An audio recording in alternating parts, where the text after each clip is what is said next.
Personnellement, j'ai tout le temps des idées extraordinaires qui arrivent au mauvais moment.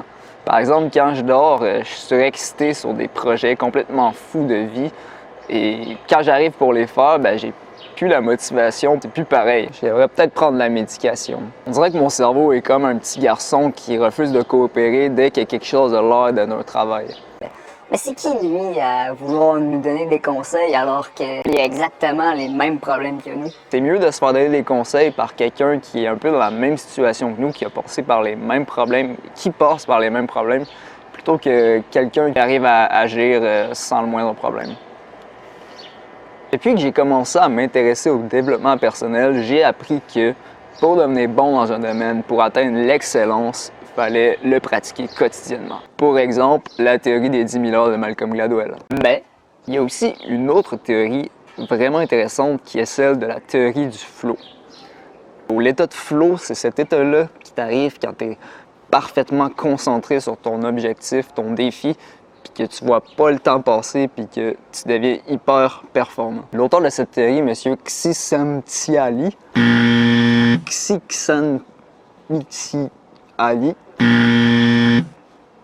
prétend qu'il faudrait trouver le plus possible dans sa vie cet état-là, essayer le plus possible d'être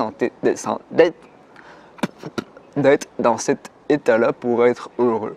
Il définit l'état de flow par 8 dimensions. Un but clair et un feedback immédiat. Un équilibre entre le niveau de défi et de compétences personnelles. Une fusion entre l'action et la conscience. Une attention focalisée. La sensation d'exercer un contrôle. Une perte de la conscience de soi. Une déformation du temps. Une expérience autosatisfaisante. En gros, la théorie du flow, ça veut dire qu'il faut s'amuser pour être productif. Ce qui est une bonne théorie en soi, moi, je trouve. Dans ce cas-là, on va devenir pro-gamer ou athlète professionnel. Oui, mais la théorie du flow, c'est pas rien que ça. C'est aussi essayer de transposer les éléments que tu aimes dans le jeu, dans le sport, à des choses plus productives, comme apprendre les mathématiques ou apprendre la musique, apprendre peu importe quoi. Là. Dans le fond, c'est d'essayer de t'amuser dans ces affaires-là aussi. J'ai une petite question philosophique pour vous, les gens. C'est quoi qui fait qu'un jeu est un jeu?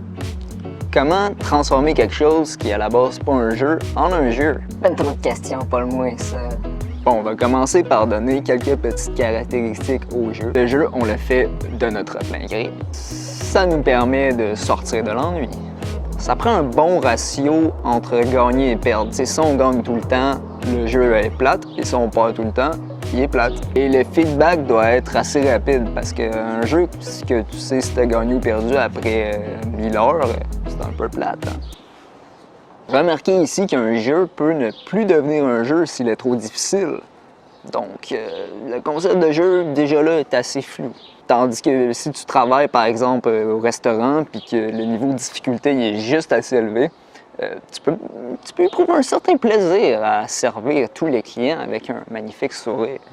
Déjà, ça montre que ce qui n'est pas un jeu peut devenir un jeu, et ce qui est un jeu n'est pas nécessairement un jeu. C'est un jeu parce que pour toi, c'est un jeu.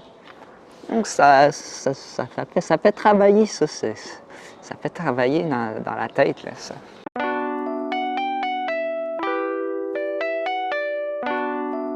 Ah, moi, le rap, là, pas capable.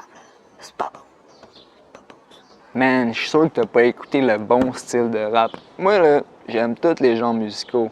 Puis si je les aime pas, je vais finir par les aimer. Moi, j'ai une théorie là-dessus. Bon, monsieur a sa théorie encore.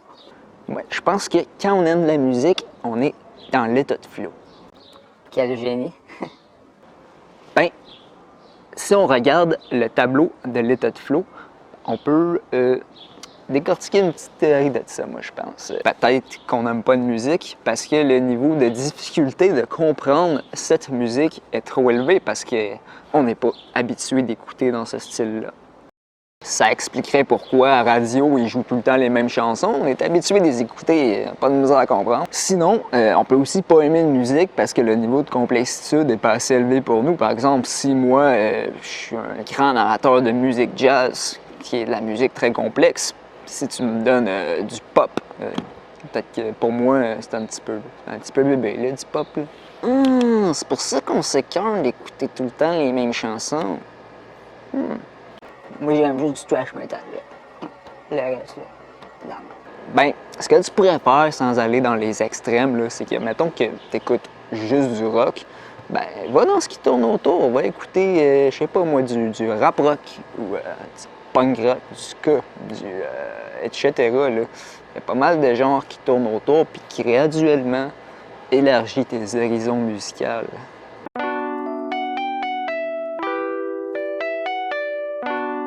Inspirons-nous des créateurs de jeux vidéo qui sont passés maîtres dans l'art de rendre des jeux addictifs.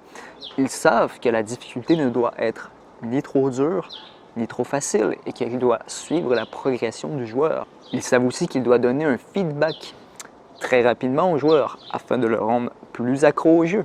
C'est pour ça qu'ils utilisent par exemple des niveaux de progression ou des récompenses, etc.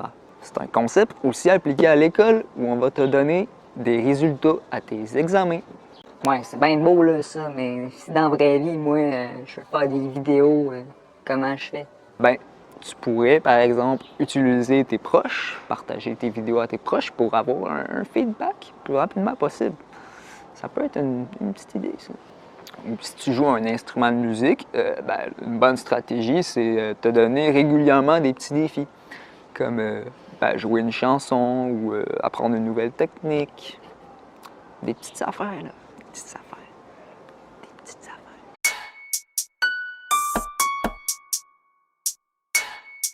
Tu devrais lire des livres, man. C'est bon pour ta concentration, ta culture générale, puis ta motivation. Tu sais, tu peux lire des livres sur ce que tu sens que tu as besoin d'apprendre. Ah, trop de choses à faire, là, avec le travail. Puis, de toute façon, j'ai mal au ventre, j'ai mal au bras. Fatigué. Depuis le confinement, on s'entend que tout le monde est déprimé, de toute façon. En vérité, là, on va se le dire, le bon moment pour faire quelque chose, il n'existe pas. Le moment où tu vas te réveiller avec l'envie d'agir, man, il n'y arrivera jamais. La seule façon, c'est de se lancer sans réfléchir. Sans réfléchir. Se donner un bon coup de pied dans le cul. Tu vas te rendre compte que c'est pas mal plus facile de faire tourner une roue qui tourne déjà qu'une roue qui est immobile quand que tu vas être déjà dans l'action. Parce que là, tu es immobile. Donne-toi une chance. Au final, tu sais, tu as deux choix. Soit tu restes assis dans ton divan à rien faire, ou soit tu deviens un vrai héros, man, moderne, puis tu agis pour ton bien. Bien sûr, dans ta vie de héros, tu peux aussi savourer les plaisirs de la vie. Mais l'important, c'est que ta vie ne se résume pas en une orgie de plaisir. C'est des desserts, ça. C'est à consommer avec modération.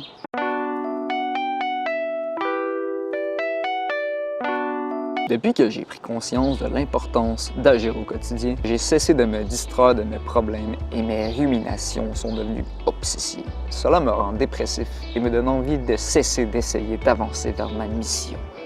Eh bien, mon cher ami, je t'invite à régler ces problèmes-là en priorité parce que tant qu'ils vont exister dans ta vie, ça va te nuire pour tes objectifs et ça, c'est une réalité. C'est comme l'échelle de, je sais pas, là, l'échelle des... l'échelle, là. Tout en haut, tu as comme le fait de travailler sur soi puis de se développer. Là. Ben, ça c'est tout en haut. T'sais. Parce qu'en vérité, plus que tu vas avoir l'esprit dégagé de tous ces problèmes-là, plus que tu vas être efficace, man. Tu vas être fucking efficace. Il peut s'agir d'améliorer ta vie sociale, ta vie familiale, ta santé, j'en passe. Mais tous ces problèmes-là, secondaires, en fait, sont ultra importants.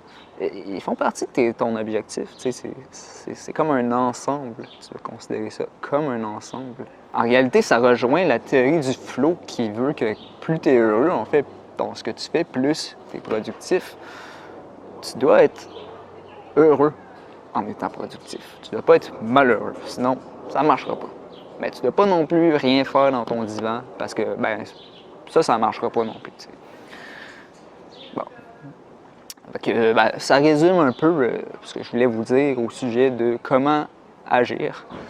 Et, ben, je vous propose de vous abonner à ma chaîne si vous m'aimez. Mettez un like aussi, s'il vous plaît. Et c'est ça. Salut.